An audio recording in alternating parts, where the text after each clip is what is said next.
Welcome to the CANVA module of the Web 2.0 curriculum. In this module, you will learn how to produce interesting visual educational materials with CANVA. You will learn about the general functions and applications of the website and how to create interesting visual materials. Additionally, some of the limitations of CANVA will be addressed, as well as useful tips and tricks. In the end, you can take a self-assessment quiz to test your knowledge about CANVA. But first, what exactly is CANVA? CANVA is a web-based graphic design platform which allows users to create different kinds of graphic documents. CANVA aims to make graphic design easy for people who don't come from a graphic design background through its drag-and-drop feature. You can choose from thousands of free templates.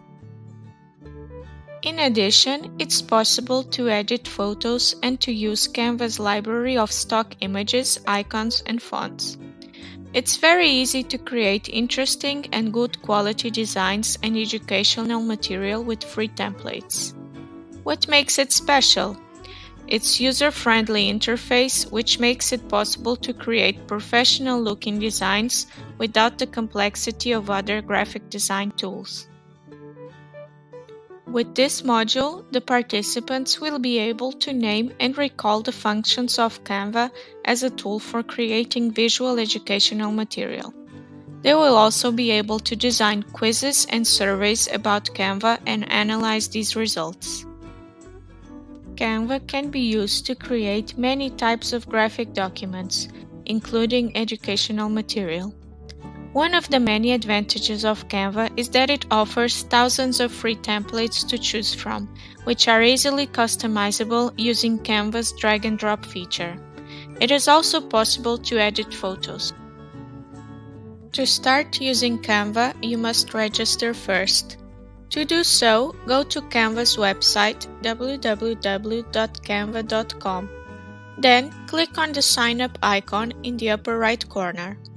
Then, you can easily sign up if you have an Apple, Google, or Facebook account.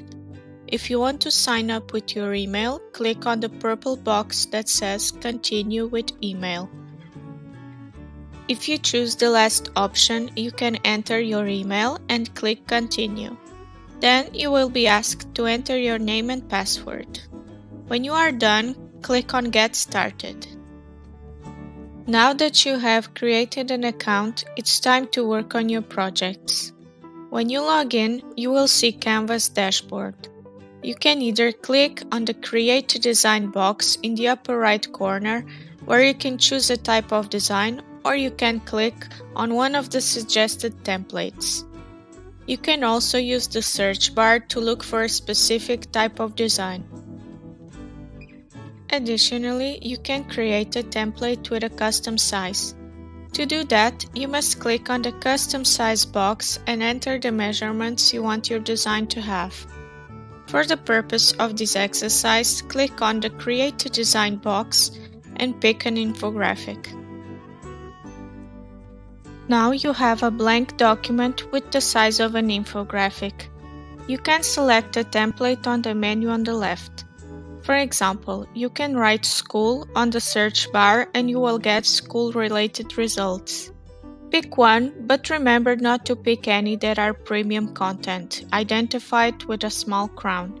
You will be able to work on them, but it will not be possible to download the designs without a watermark.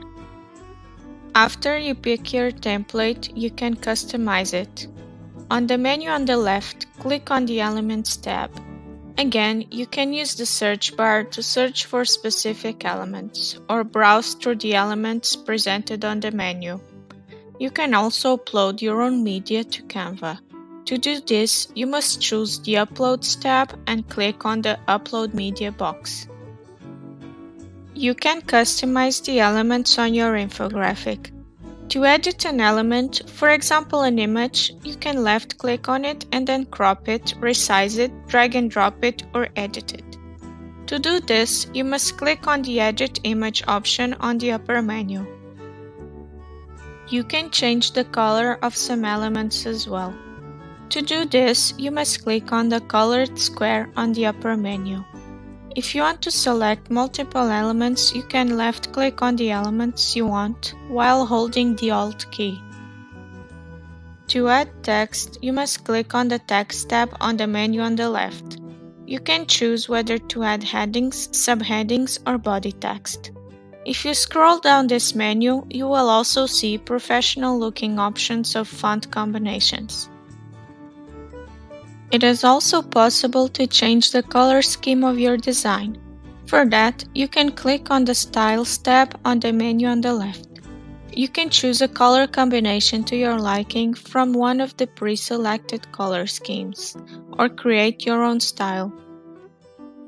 Canva also offers many stock videos and audio, which can make your designs more dynamic and interesting.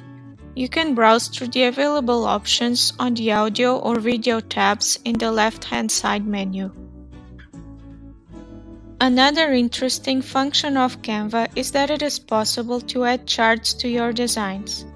To choose a chart, click on the Charts tab on the menu on the left and click on the chart you would like to add to your design. You will be asked to enter the data for the chart. For example, for a pie chart, you will have to fill in the name of each item and the percentage pertaining to it.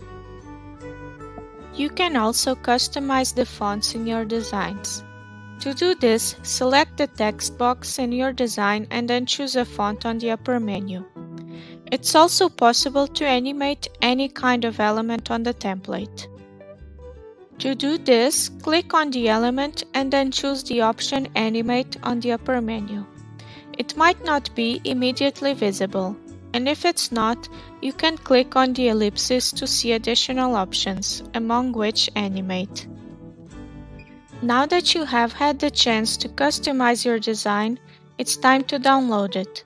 You can do so by clicking on the Share icon on the upper right corner. You can choose to share it with other people or on social media. You can also download it in various file types, for example, PNG, JPG, or PDF. When it comes to limitations, Canva doesn't have many, and it is overall a well-rounded design platform that is intuitive and easy to use.